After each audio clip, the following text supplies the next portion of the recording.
നമസ്കാരം. സന്ധ്യാദീപത്തിലേക്ക് എല്ലാ സജ്ജനങ്ങൾക്കും സ്വാഗതം.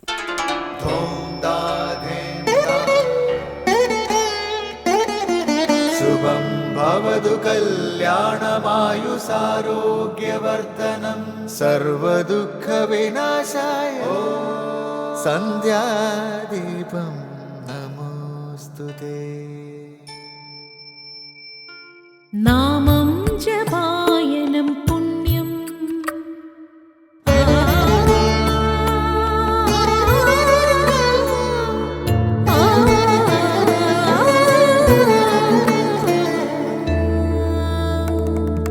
നാമം ജപായനം പുണ്യം നിരുപമദീപാങ്കുരം പോലെ സ്വരശ്രുതിലയവരമതുലം ദീവാങ്കണം മോക്ഷസംഗീതസാരം നീളും വഴിത്താരയിൽ ജീവതാരം മന്ത്രാലാപം മായാവിൻ നിൻ പ്രസാദം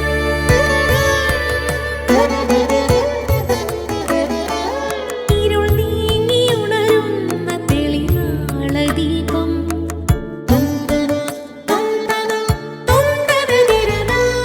ഇരുൾ നീങ്ങിയുണരുന്ന തെളിനാളദീപം പ്രണവാമൃതം ചൊരിയുന്ന ദീപം ദീപം ദീപം ദീപം ദീപം സന്ധ്യാദീപം.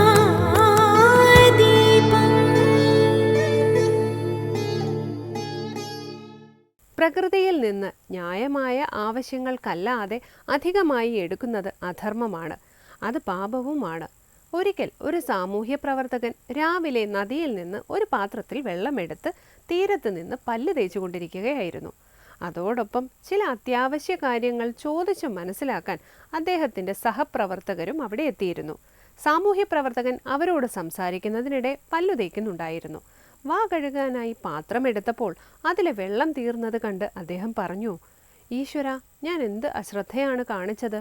പല്ല് തേച്ച് കഴിയുന്നതിന് മുൻപ് തന്നെ വെള്ളവും തീർന്നു. അവിടെ ഉണ്ടായിരുന്നവർ ചോദിച്ചു, അതിനെന്തിന് താങ്കൾ വിഷമിക്കണം? കയ്യെത്തും ദൂരത്തല്ലേ നദി ഒഴുകുന്നത്? അത് കേട്ട് സാമൂഹ്യ പ്രവർത്തകൻ പറഞ്ഞു, അതെ, നദി നിറഞ്ഞൊഴുകുകയാണ്. പക്ഷേ ഒരു പ്രാവശ്യം ഞാൻ വെള്ളമെടുത്തല്ലോ, ഇനിയും അധികം എടുക്കാൻ എനിക്ക് അധികാരമില്ല.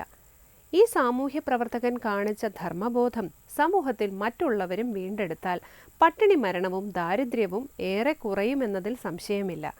നമ്മുടെ നിലനിൽപ്പിന് ആവശ്യമായത് മാത്രമേ പ്രകൃതിയിൽ നിന്നും എടുക്കാൻ പാടുള്ളൂ. അങ്ങനെയുള്ള ഒരു മനസ്സുണ്ടായാൽ എല്ലാവർക്കും ആവശ്യമുള്ള ഭക്ഷണവും വെള്ളവും വസ്ത്രവും ലഭിക്കും. തുടർന്ന് നമ്മുടെ മനസ്സിന് അമൃതധാരയാകുന്ന ഗുരുവചനം കേൾക്കാം. ആധ്യാത്മികത ഉൾക്കൊണ്ടാൽ മാത്രമേ ജീവിതത്തിൽ പൂർണ്ണത കൈവരികയുള്ളൂ. ഇതിൻ്റെ അഭാവമാണ് ഇന്നുള്ള പ്രശ്നങ്ങൾക്ക് കാരണം. മാതാ അമൃതാനന്ദമയി ദേവി. അടുത്തതായി ശ്രീ ശങ്കരാചാര്യ രചിച്ച ശിവാനന്ദലഹരിയിലെ ശ്ലോകം ശ്രീ കാവാലം ശ്രീകുമാർ ആലപിക്കുന്നത് കേൾക്കാം.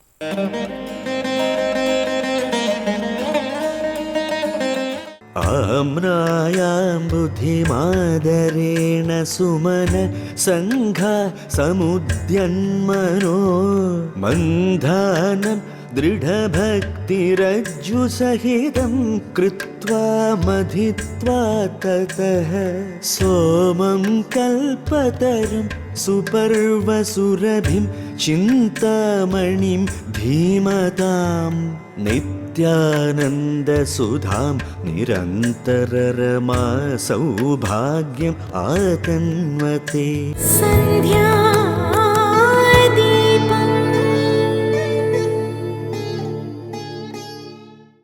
ഇനി ശങ്കരാചാര്യരുടെ കൃതികളെ വ്യാഖ്യാനിക്കുന്ന ശങ്കരസ്തോത്രാമൃതമാണ്.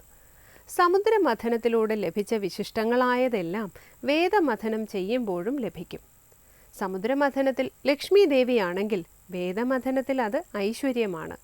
സോമൻ എന്ന് പറഞ്ഞാൽ സർവ്വലോകത്തെയും പോഷിപ്പിക്കുന്ന ഭാവമാണ്. പലതിനെ ലഭിക്കുന്നു എന്നല്ല, വേദത്തിൻ്റെ താല്പര്യം ഏകമായ അദ്വൈത തത്വമാണ്. ശ്രീ ശങ്കരാചാര്യ രചിച്ച ശിവാനന്ദലഹരിയിലെ 37-ാം ശ്ലോകം ശങ്കരസ്തോത്രാമൃതത്തിൽ സ്വാമി ചിദാനന്ദപുരി വ്യാഖ്യാനിക്കുന്നത് കേൾക്കാം.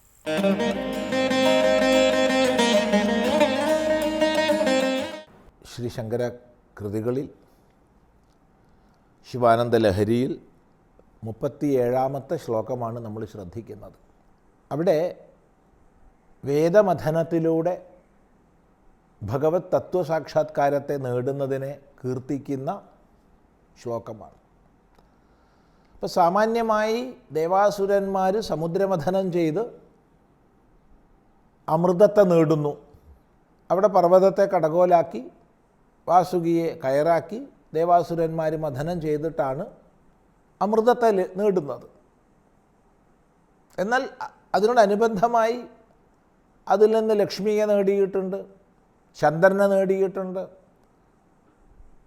ചിന്താമണി എന്ന രത്നത്തെ നേടിയിട്ടുണ്ട്, കാമധേനുവെ നേടിയിട്ടുണ്ട്, കൽപ്പവൃക്ഷത്തെ നേടിയിട്ടുണ്ട്. ഇങ്ങനെ ഒട്ടനവധി വിഭൂതികളെ നേടിയിട്ടുണ്ട്. അതേപോലെ ഇവിടെ വേദമാകുന്ന സമുദ്രത്തെ മഥനം ചെയ്ത്, അപ്പോൾ വേദത്തെ അവിടെ സമുദ്രമായിട്ട് കൽപ്പിക്കുകയാണ്. അതിനെ മഥനം ചെയ്ത് ഈ സൗഭാഗ്യങ്ങളൊക്കെ നേടുന്നു എന്ന് പറയുകയാണ്. ഇവിടെ ഒരു ചോദ്യം വരുന്നുണ്ട്, ഈ സൗഭാഗ്യങ്ങളൊക്കെ ഭിന്നങ്ങളാണോ അല്ലയോ? മറുപടി അല്ല എന്നാണ്. കാരണം വേദത്തിൻ്റെ പരമ താത്പര്യം എന്നുള്ളത് ഏകമാണ്, അദ്വിതീയമാണ്. ശ്രീമദ് ഭഗവത്ഗീതയിൽ പറയുന്ന പോലെ വേദൈശ്ച സർവൈരഹമേവ വേദ്യ, വേദങ്ങളിലൂടെ മുഴുവനും അറിയപ്പെടേണ്ടത് ഞാൻ മാത്രമാണ്, എന്നെ മാത്രമാണ്. ഏകമായ പരമാത്മ തത്വത്തെയാണ് സകല വേദങ്ങളും കീർത്തിക്കുന്നത്. സർവേ വേദാ യത്പദമാമനന്തി എന്ന് തുടങ്ങുന്ന മന്ത്രങ്ങൾ ഇത് സ്പഷ്ടമാക്കുന്നുണ്ട്. അപ്പോൾ ഇവിടെ വേദമഥനം ചെയ്ത് ലഭിക്കുന്നത് പരമാത്മ സ്വരൂപത്തെയാണ്. ഹേ പരമേശ്വര, നിന്നെയാണ്. എങ്ങനെയെല്ലാമുള്ള നിന്നെ? അതാണ് പറയുന്നത്, നല്ല മനസ്സോടു കൂടിയവർ, സദ്വൃത്തിയോടു കൂടിയവർ, സജ്ജനങ്ങൾ ആദരപൂർവം വേദമാകുന്ന സമുദ്രത്തെ ഉയർത്തപ്പെട്ട മനസ്സിനെ മന്ഥാനമാക്കി, ഉയർത്തപ്പെട്ട മനസ്സെന്ന് പറഞ്ഞാൽ ഉയർന്ന ചിന്തകളോടുകൂടിയ മനസ്സിനെ കടകോലാക്കി ദൃഢഭക്തിയാകുന്ന കയറുകൊണ്ട് വലിച്ച് മഥനം ചെയ്യുന്നു. അതിലൂടെ എന്തൊക്കെ നേടുന്നു? സോമന നേടുന്നു. സോമൻ നീ തന്നെ. ഇപ്പം സാമാന്യമായി അമൃതകിരണനായ സോമൻ ഒന്ന് വേറെ തന്നെയാണ്. എന്നാൽ ഇവിടെ അമൃതകിരണനായ സോമനായി ഭഗവാനെ തന്നെ കൽപ്പിക്കുകയാണ്. കൽപ്പതരുവ നേടുന്നു. കൽപ്പതരു സ്വർഗീയമായ വൃക്ഷമാണ്, ഇച്ഛിച്ചതെല്ലാം നൽകുന്നതാണ്. സുപർവസുരഭീം, കാമധേനു, ഇച്ഛിച്ചതെല്ലാം നൽകുന്നതാണ്. ചിന്താമണിയോട് എന്ത് ചോദിച്ചാലും അത് ലഭിക്കും. ധീമതാം നിത്യാനന്ദ സുധാം, ബുദ്ധിമാന്മാരുടെ, വിചാരശീലന്മാരുടെ നിത്യാനന്ദ സുധാം, നിത്യാനന്ദമാകുന്ന അമൃതത്തെ. പിന്നെയോ നിരന്തര രമാസൗഭാഗ്യം, നിരന്തരമായ രമാസൗഭാഗ്യം, രമാലക്ഷ്മി ദേവി. ഇതെല്ലാം സമുദ്രമഥനത്തിൽ നിന്ന് ലഭിച്ചവയാണ്. ഇവിടെ വേദമാകുന്ന സമുദ്രത്തെ മഥനം ചെയ്യുമ്പോഴും ഇതെല്ലാം ലഭിക്കുന്നു. അപ്പോൾ ഇവിടെ ലക്ഷ്മി എന്ന് പറഞ്ഞാൽ ഐശ്വര്യഭാവം എന്നേ അർത്ഥമെടുക്കേണ്ടു. ഇവിടെ സോമൻ എന്ന് പറഞ്ഞാൽ അമൃതകിരണങ്ങളോടുകൂടി സകലത്തെയും പോഷിപ്പിക്കുന്ന എന്നർത്ഥം എടുക്കേണ്ടു. പുഷ്ണാമി ചൗഷധീ സർവാ സോമോ ഭൂത്വാ രസാത്മക, രസാത്മകനായ സോമനായിട്ട് ഞാൻ സകല ഔഷധികളെയും പോഷിപ്പിക്കുന്നു എന്ന് ഗീതാവാക്യം ഓർമ്മിക്കുക. അപ്പോൾ പോഷിപ്പിക്കുന്നവനായ, സർവ്വലോകത്തെയും പോഷിപ്പിക്കുന്ന അമൃതകിരണനും ഭഗവാൻ തന്നെയാണ്. അപ്പോൾ ഹേ പരമേശ്വര, വേഗതമാകുന്ന സമുദ്രത്തെ മഥനം ചെയ്ത് ലഭിക്കുന്ന അവിടുന്ന് ബുദ്ധിയുള്ളവരെ സംബന്ധിച്ച്, വിചാരശീലരെ സംബന്ധിച്ച്, സദ്ബുദ്ധിയുള്ളവരെ സംബന്ധിച്ച് സോമനാണ്, കൽപ്പവൃക്ഷമാണ്, സുരഭിയാണ്, ചിന്താമണിയാണ്, നിത്യാനന്ദസുധയാണ്, നിരന്തര രമാസൗഭാഗ്യമാണ്. ഇതെല്ലാമാണ് ഭഗവത് സ്വരൂപം. അല്ലാതെ പലതിനെ ലഭിക്കുന്നു എന്നർത്ഥം മനസ്സിലാക്കരുത്. എന്തുകൊണ്ട്? എന്തുകൊണ്ടെന്നാൽ വേദത്തിൻ്റെ പരമ താത്പര്യം ഏകമായ അദ്വയമായ പരമാത്മതത്വം ഒന്നായതുകൊണ്ട്. അപ്പം ശ്രദ്ധയോടുകൂടി വേദത്തെ അനുസന്ധാനം ചെയ്താൽ, അതാണ് ഈ മഥനം ചെയ്യുക എന്ന് പറഞ്ഞാൽ, ശ്രവണ മനന നിധിധ്യാസങ്ങളിലൂടെ വേദ താത്പര്യത്തെ ഗ്രഹിച്ചാൽ അത് ഏകമായ അദ്വയമായ പരമേശ്വര തത്വമാണ്. അതിലെന്തെല്ലാം അന്തർഭവിച്ചു? സമുദ്രമഥനം ചെയ്ത സമയത്ത് എന്തെല്ലാം വിഭൂതികൾ പ്രാപ്തങ്ങളായോ ആ വിഭൂതികൾക്കൊക്കെ തുല്യമാണ്, അല്ലെങ്കിൽ അതിനുപരിയാണ്. ഒന്നുകൂടി വ്യക്തമായി പറഞ്ഞാൽ അത്തരം വിഭൂതികളൊക്കെ അന്തർഭവിക്കുന്നതാണ് പരമാത്മസ്വരൂപത്തിൽ. ഇത് ശ്രദ്ധേയമാണ്. ഇങ്ങനെ ദേവസംഘം അമൃതത്തെയും അനുബന്ധങ്ങളായിരിക്കുന്ന വിഭൂതികളെയും നേടിയതുപോലെ സജ്ജനങ്ങൾ വേദ താത്പര്യത്തെ നിർണയിക്കാൻ മഥനം ചെയ്ത് ഈ വിഭൂതികളും അമൃതവും എല്ലാമായ ഭഗവത് സ്വരൂപത്തെ സാക്ഷാത്കരിക്കുന്നു. എന്താ അതിൻ്റെ മഹിമ? ചിന്തിക്കൂ. ആരാണ് വേദമഥനം ചെയ്യാൻ അധികാരി എന്നുള്ളത് പറഞ്ഞു. സുമനസ്സംഘമാണ്, സദ്ബുദ്ധിയുള്ള നല്ല മനസ്സോടു കൂടിയവരാണ്, സുമനസ്സുള്ളവരാണ്. അത് മാത്രമാണ് വേദമഥനം ചെയ്ത് അമൃതം നേടുന്നതിനുള്ള യോഗ്യത. അതിനുള്ള കടകോലോ ഉയർന്ന ചിന്തകളെ കൊണ്ട് ഉയർത്തപ്പെട്ട മനസ്സാണ്. നമ്മുടെ മനസ്സ് കേവലം വൈഷയികമായിരിക്കുന്ന മേഖലകളിൽ മാത്രം കാമക്രോധ ലോഭമോഹ അസൂയ ദമ്പാദി വൃത്തികളോടുകൂടി കറങ്ങുന്ന സമയത്ത് വേദ താത്പര്യം ഒരിക്കലും ഗ്രഹിക്കാൻ കഴിയില്ല. അതുകൊണ്ട് ഉയർത്തപ്പെട്ട മനസ്സ്, അതിൻ്റെ കടകോലോ ഭക്തിയാണ്. ഭക്തി കൊണ്ട് വിചാരം ചെയ്താൽ വേദ താത്പര്യം ഗ്രഹിക്കാൻ പറ്റൂ. അങ്ങനെ ഗ്രഹിക്കപ്പെടുന്നതോ അത് ഭഗവത് സ്വരൂപമാണ്. മറ്റ് വിഭൂതികളോ അതും അവിടുത്തെ സഹജഭാവങ്ങളാണ്. ഇത്രയും ആശയങ്ങളെ ഒതുക്കി ഭഗവത് സ്തുതിയും വേദസ്തുതിയും ചെയ്തിരിക്കുകയാണ് ഈ ശ്ലോകത്തിൽ. ശ്രദ്ധിക്കുക. നമുക്ക് അടുത്ത പ്രാവശ്യം തുടരാം.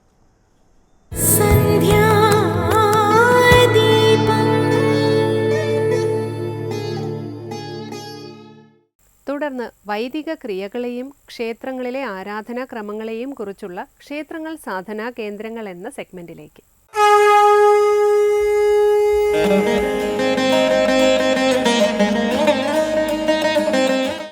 നമസ്കാരം. ക്ഷേത്രങ്ങൾ സാധനാകേന്ദ്രങ്ങൾ എന്ന ഈ സെഗ്മെൻറ്റിൽ നമ്മൾ പ്രധാനമായും ചർച്ച ചെയ്തത് ക്ഷേത്രാചാരങ്ങൾ സംബന്ധിച്ച നിരവധിയായിട്ടുള്ള വിഷയങ്ങളാണ്.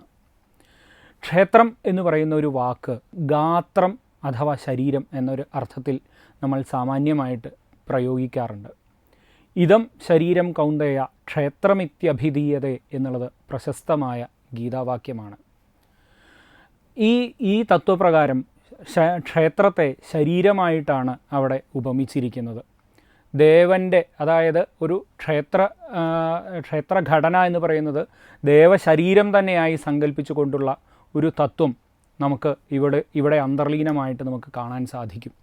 ക്ഷേത്രത്തിൻ്റെ ഘടനാവിശേഷം സംബന്ധിച്ച് നമ്മൾ കഴിഞ്ഞ അധ്യായങ്ങളിൽ വളരെ വിശദമായി ചർച്ച ചെയ്തിട്ടുള്ളതാണ്. ക്ഷേത്രത്തിൻ്റെ ഗോപുരം തൊട്ട് ക്ഷേത്രത്തിൻ്റെ ശ്രീകോവിൽ വരെയുള്ള ഘടന ഒരു ദേവൻ്റെ ശരീരമായി, അല്ലെങ്കിൽ ഒരു മനുഷ്യ ശരീരത്തോട് ചേർന്ന് കിടക്കുന്ന വിധത്തിലുള്ള ഒരു രൂപമായി, നീണ്ടു നിവർന്ന് കിടക്കുന്ന ഒരു ശരീരരൂപത്തിലാണ് സങ്കല്പിച്ചിട്ടുള്ളത് എന്ന് നമ്മൾ പലപ്പോഴും ചർച്ച ചെയ്തിട്ടുണ്ട് ഇതിനു മുന്നുള്ള അധ്യായങ്ങളിൽ. ഇവിടെ നമ്മൾ നോക്കുന്നത് ഇതിൻ്റെ അല്പം കൂടി വിഭിന്നമായിട്ടുള്ള ഒരു യോഗശാസ്ത്ര സംബന്ധിയായിട്ടുള്ള ഒരു കോസ്മിക് എനർജി അല്ലെങ്കിൽ കോസ്മിക് ബോഡി എന്ന് പറയുന്ന ഒരു സങ്കല്പത്തെയാണ്. ക്ഷേത്രം എന്ന് പറയുന്നത് കല്ലും മണ്ണും മരങ്ങളും കൊണ്ട് നിർമ്മിച്ച കേവലം ഒരു കെട്ടിടങ്ങളല്ല എന്നും അതൊരു പവർ ഹൗസാണ്, അല്ലെങ്കിൽ ഒരു ഊർജ്ജ സ്രോതസ്സാണ്, ഊർജ്ജ കേന്ദ്രമാണ്, സംഭരണ കേന്ദ്രമാണ് എന്നാണ് നമ്മൾ പറഞ്ഞു വയ്ക്കുന്നത്. അതിൻ്റെ ഭാഗമായിട്ടാണ് ഒരു കോസ്മിക് ബോഡി അല്ലെങ്കിൽ ഒരു കോസ്മികമായിട്ടുള്ളൊരു ശരീരം ഈ ക്ഷേത്രത്തിന് വേറെ ഈ നമ്മൾ നേരത്തെ പറഞ്ഞ ഭൗതിക തരത്തിൽ കാണുന്ന ഒരു എനർജി തലത്തിനപ്പുറത്തേക്ക് ഒരു കോസ്മിക് ആയിട്ടുള്ള എനർജി തലം കൂടി ഈ ക്ഷേത്രത്തിൽ അന്തർലീനമാണ് എന്നുള്ളതാണ് നമ്മൾ ഇവിടെ പറയാൻ ശ്രമിക്കുന്നത്. 6 ആധാരചക്രങ്ങളെപ്പറ്റി യോഗശാസ്ത്ര സംബന്ധമായിട്ട് നമ്മൾ പലപ്പോഴും ചർച്ച ചെയ്യാറുണ്ട്. ഈ 6 ആധാരചക്രങ്ങൾ അതിൻ്റെ ഏറ്റവും ഉപരിയായി മൂലാധാരം തൊട്ട് എല്ലാ 6 ചക്രങ്ങളിലൂടെ കടന്ന് അവസാനം സഹസ്രാരപത്മത്തിൽ വിരാജിക്കുന്ന പരമാത്മസ്വരൂപത്തെയാണ് സാധാരണയായി നമ്മൾ ഈ യോഗശാസ്ത്ര സംബന്ധമായിട്ടുള്ളൊരു ശരീരഘടനയിൽ നമ്മൾ ചിന്തിക്കാറുള്ളത്. അതേ ഒരു തരത്തിലുള്ള ആധാര ചക്രങ്ങൾ, 6 ആധാരചക്രങ്ങളും അതിനൊക്കെ ഉപരിയായിട്ടുള്ള സഹസ്രാരപത്മത്തിൽ വിരാജിക്കുന്ന ഒരു സങ്കല്പം, ഒരു പരമാത്മ ചൈതന്യത്തിൻ്റെ സങ്കല്പം ഈ ക്ഷേത്രത്തിൻ്റെ ശരീരഘടനയെ സങ്കല്പിക്കുമ്പോൾ നമുക്ക് അതിൻ്റെ വാസ്തുഘടനയിൽ തന്നെ അന്തർലീനമായി സംയോജിപ്പിച്ചിട്ടുണ്ട്. അത്തരത്തിലുള്ള ഒരു വാസ്തുഘടനാവിശേഷം തന്നെയാണ് ക്ഷേത്രത്തെ എല്ലാ അർത്ഥത്തിലും ഒരു ഊർജ പ്രവാഹ കേന്ദ്രമായിട്ട് അല്ലെങ്കിൽ ഒരു ഊർജ സംഭരണ കേന്ദ്രമായിട്ട് നിലനിർത്തുന്നത്. അതുകൊണ്ട് തന്നെയാണ് ക്ഷേത്രത്തിനകത്തേക്ക് പ്രവേശിക്കുന്ന ഒരു ഭക്തൻ ഒരു ദേവൻ്റെ ശരീരത്തിനകത്തേക്ക്, ഒരു ദേവ ചൈതന്യത്തിൻ്റെ ആ ഒരു പൂർണ്ണതയിലേക്ക് പ്രവേശിക്കുന്നു എന്ന ഒരു തലം അവിടെ കൈവരുന്നത്. അതുകൊണ്ട് തന്നെ ക്ഷേത്രങ്ങളിലേക്ക് ചെല്ലുമ്പോൾ നമ്മൾക്ക് സ്വാഭാവികമായി ഈ ഊർജപ്രവാഹവുമായി ചേർന്നുകൊണ്ടുള്ള ഒരു കാന്തികമായിട്ടുള്ള ഒരു പാരസ്പര്യം അവിടെ അനുഭവിക്കുവാൻ സാധിക്കുന്നു. അതുതന്നെയാണ് ക്ഷേത്രദർശനം നമ്മൾക്ക് ഏറ്റവും ഉപകാരപ്രദമാകുന്നതും വളരെ പ്രാധാന്യമുള്ള ഒരു സങ്കേതമായിട്ട്, അത്തരം ഒരു എനർജി സോഴ്സായിട്ട്, ഒരു എനർജി സെൻ്ററായിട്ട് ക്ഷേത്രങ്ങൾ മാറുന്നത് അതുകൊണ്ട് തന്നെയാണ്. അവസാനമായി ദീപാരാധനയാണ്. ക്ഷേത്ര സന്നിധിയിലെത്തി അവിടുത്തെ പൂജാവിശേഷങ്ങളും ക്ഷേത്ര ചരിത്രവും മനസ്സിലാക്കി ദീപാരാധന തൊഴുതുമടങ്ങാം. എല്ലാവർക്കും നമസ്കാരം.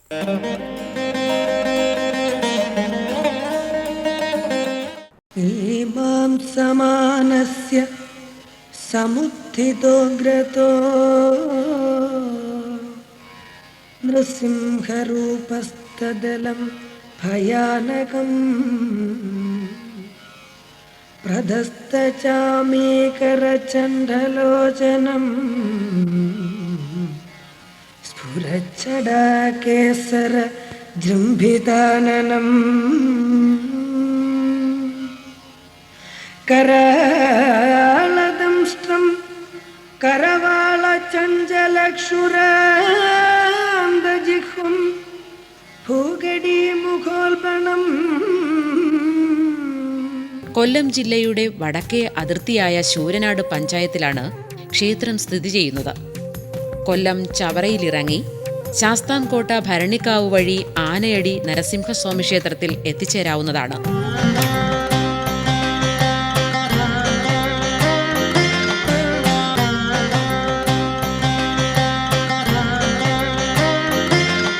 ക്ഷിപ്രപ്രസാദിയും ക്ഷിപ്രകോപിയുമായ നരസിംഹമൂർത്തിയാണ് ഇവിടുത്തെ പ്രധാന പ്രതിഷ്ഠ.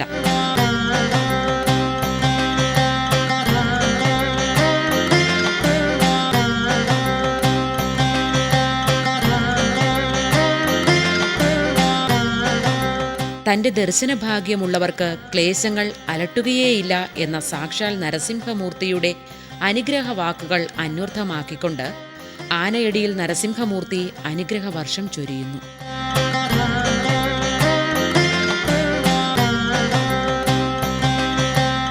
ഏറ്റവും കൂടുതൽ ആനകൾ അണിനിരക്കുന്ന കേരളത്തിലെ ക്ഷേത്രത്തിൽ പ്രമുഖ സ്ഥാനമാണ് ആനയടി നരസിംഹ ക്ഷേത്രത്തിനുള്ളത്.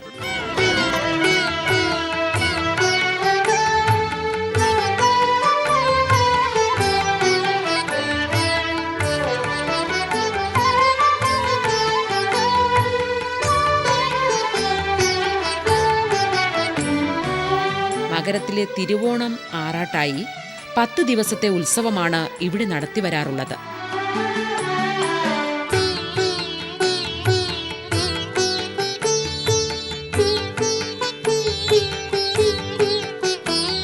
ഉത്സവത്തിന് ആന എഴുന്നള്ളത്താണ് ആനയടി നരസിംഹസ്വാമി ക്ഷേത്രത്തിലെ പ്രധാന വഴിപാട്.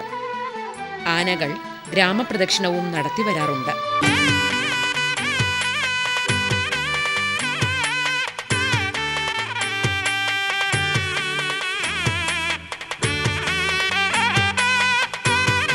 ആനയടി നരസിംഹസ്വാമി ക്ഷേത്രത്തിന്റെ ഐതിഹ്യം പല രീതിയിൽ വിശ്വസിച്ചു പോരുന്നു.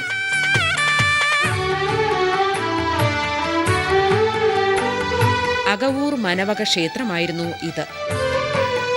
ഇപ്പോൾ കരക്കാരുടെ ക്ഷേത്രം. മുമ്പ് ക്ഷേത്രത്തിന്റെ മൂലസ്ഥാനം പള്ളിക്കലാറിന്റെ തീരത്തുള്ള ആറാട്ടുചിറയിലായിരുന്നു. വെള്ളപ്പൊക്കമുണ്ടായപ്പോൾ ആ ക്ഷേത്രത്തിലെ വിഗ്രഹം പുഴയിൽ ഒഴുകിപ്പോയി. ഒരുപാട് കാലത്തിനു ശേഷം വിഗ്രഹം കണ്ടെത്തുകയും പുനഃപ്രതിഷ്ഠ നടത്തുകയും ചെയ്തു എന്നാണ് വിശ്വാസം.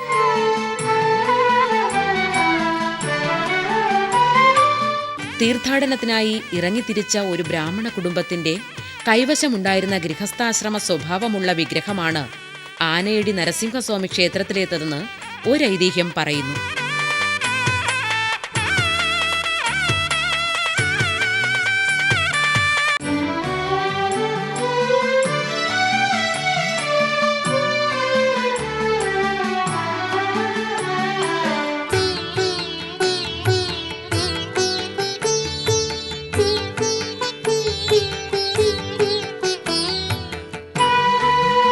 തേവരുകാട്ടിൽ കിടന്നിരുന്ന വിഗ്രഹം ആരോ കണ്ടെടുക്കുകയും പിന്നീട് പ്രതിഷ്ഠ നടത്തുകയും ചെയ്തു എന്നാണ് മറ്റൊരു വിശ്വാസം. ബ്രാഹ്മണർക്ക് കൂട്ട ഊരായ്മ ഉണ്ടായിരുന്ന ക്ഷേത്രം പിന്നീട് ചെട്ടിപ്പിള്ളമാരുടെ കൈവശത്തിലായിരുന്നു. ഇരുകൂട്ടരും തമ്മിലുണ്ടായ തർക്കത്തെ തുടർന്ന് ക്ഷേത്രത്തിന്റെ ചരിത്രരേഖകളടങ്ങിയ താളിയോല ഗ്രന്ഥം തിരുവൈരാണിക്കുളത്തിനടുത്തുള്ള അകവൂർ മനയുടെ മതിൽക്കകത്ത് വലിച്ചെറിയുകയായിരുന്നു എന്നും പറയപ്പെടുന്നു. അകവൂർ മനയിലേക്ക് പിന്നീട് ക്ഷേത്രത്തെ കൂട്ടിച്ചേർക്കുകയും ചെയ്തു എന്നും ഒരൈതിഹ്യമുണ്ട്.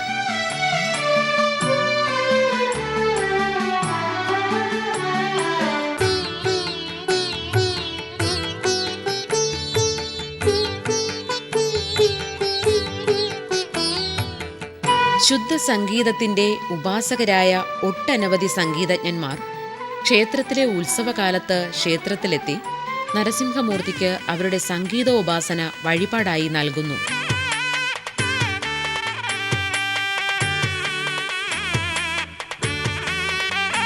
അത്യപൂർവവും അതിഗംഭീരവുമായ നരസിംഹമൂർത്തി പ്രതിഷ്ഠയാൽ ചൈതന്യവത്തായ ക്ഷേത്രാങ്കണം സാംസ്കാരിക പൈതൃകം കൊണ്ടും ചരിത്രം കൊണ്ടും സമ്പന്നമാണ്.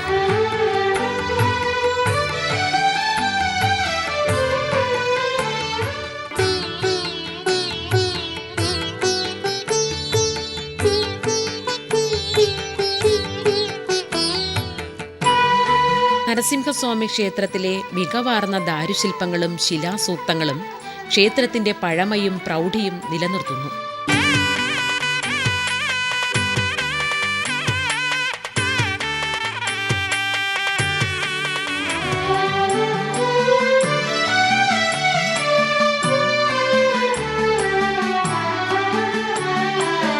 ആനയടി നരസിംഹസ്വാമി ക്ഷേത്രത്തിനടുത്തായി ശ്രീകൃഷ്ണ ക്ഷേത്രവും സ്ഥിതി ചെയ്യുന്നു. നരസിംഹസ്വാമി ക്ഷേത്രത്തിന്റെ കീഴിടമാണ് പുതിയിടം ശ്രീകൃഷ്ണ ക്ഷേത്രം. നരസിംഹസ്വാമിയുടെ ക്ഷിപ്രകോപത്തിന്റെ തീഷ്ണത കുറയ്ക്കാനാണ് ശ്രീകൃഷ്ണ ക്ഷേത്രം സ്ഥാപിച്ചതെന്ന് പറയപ്പെടുന്നു.